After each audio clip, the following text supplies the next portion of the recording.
ఆంధ్రప్రదేశ్లో మంత్రివర్గ విస్తరణ జరగబోతోందా? ఉగాది తర్వాత సీఎం చంద్రబాబు క్యాబినెట్లో మార్పులు చేస్తారా?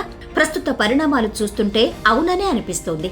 కూటమి ప్రభుత్వం అధికారంలోకి వచ్చిన తర్వాత కొందరు సీనియర్ నేతలు కేవలం తమ నియోజకవర్గాలకే పరిమితం కావటం, జిల్లాల్లో పార్టీ ఉనికిని చాటంలో వెనుకబడటం వంటి అంశాలపై అధిష్టానం సీరియస్ గా దృష్టి సారించింది. ముఖ్యంగా దశాబ్దాలుగా పార్టీని నమ్ముకొని ఉన్న సీనియర్లకు సముచిత స్థానం కల్పించకపోవటం వల్ల క్షేత్రస్థాయిలో అసంతృప్తి వ్యక్తమవుతుంది. మరోవైపు సీఎం చంద్రబాబు నేతృత్వంలోని తెలుగుదేశం ప్రభుత్వం మిత్రులతో పాటు సొంత పార్టీ వారికి పదవులు పంచుతూ అంతటా కోఆర్డినేషన్ చేసుకుంటూ ముందుకు సాగుతోంది. ఈ నేపథ్యంలో తెలుగుదేశం సీనియర్లకు కొందరికి సరైన అవకాశాలు దక్కలేదు. దాంతో వారు అసంతృప్తి చెందుతున్నారు. సీనియర్ నేతలుగా ఉంటున్నా పూర్వం మాదిరిగా పూర్తి స్థాయిలో పనిచేయలేకపోతున్నారు.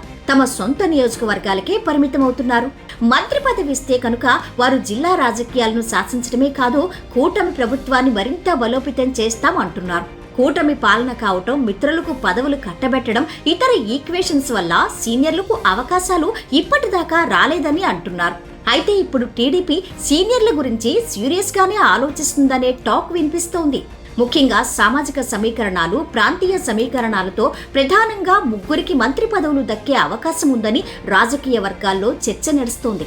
ముఖ్యంగా ఉత్తరాంధ్రకు చెందిన ముగ్గురు కీలక నేతల చుట్టూ ఇప్పుడు ఏపీ రాజకీయం తిరుగుతోంది. మంత్రిగా ఉన్న అచ్చెన్నాయుడు గతంలో పార్టీ అధ్యక్షుడిగా వైసీపీపై చేసిన పోరాటం దృష్టిలో ఉంచుకుని ఆయన్ను మళ్లీ ఏపీ టీడీపీ అధ్యక్షుడిగా పంపి పార్టీని పరుగులు పెట్టించాలని చంద్రబాబు భావిస్తున్నారట. అదే సమయంలో విశాఖ జిల్లాలో అంగబలం, అర్థబలంతో పాటు కాపు సామాజిక వర్గంలో బలమైన పట్టున్న గంటా శ్రీనివాసరావుకు ఈసారి క్యాబినెట్ బెర్తు ఖాయమని ప్రచారం సాగుతోంది.